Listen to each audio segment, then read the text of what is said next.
Est-ce que le Maghreb est perçu par le Moyen-Orient comme des Arabes de seconde zone?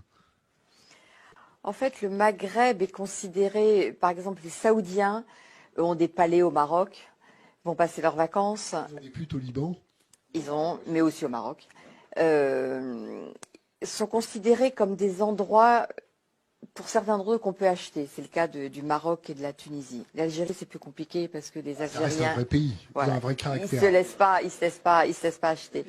Mais Mais on ne va pas au Yémen parce que les 10 ans de guerre civile qu'on oui, a eu, c'est la faute des Saoudiens. absolument. Donc c'était. Et donc c'est vrai que Merci. J'attendais, je voulais vous emmener vers ça.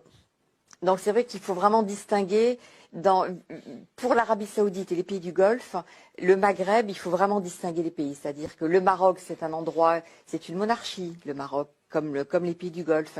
Souvenez-vous, au moment des révolutions arabes, l'Arabie Saoudite a proposé au Maroc et à la Jordanie de rejoindre le Conseil de coopération du Golfe au nom de ces monarchies qui ont le même mode de fonctionnement et qui peuvent s'entendre.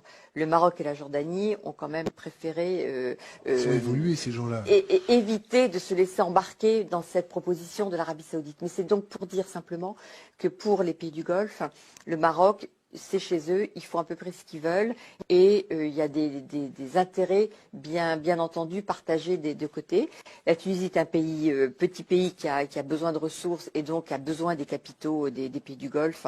Et donc il y a un sentiment de la part de ces pays du Golfe qui peuvent acheter à peu près ce qu'ils veulent. Et l'Algérie, donc, on met à part parce que l'Algérie n'est pas un pays, d'abord un pays qui a de l'argent et qui a des ressources et qui n'est pas dépendant des pays du Golfe.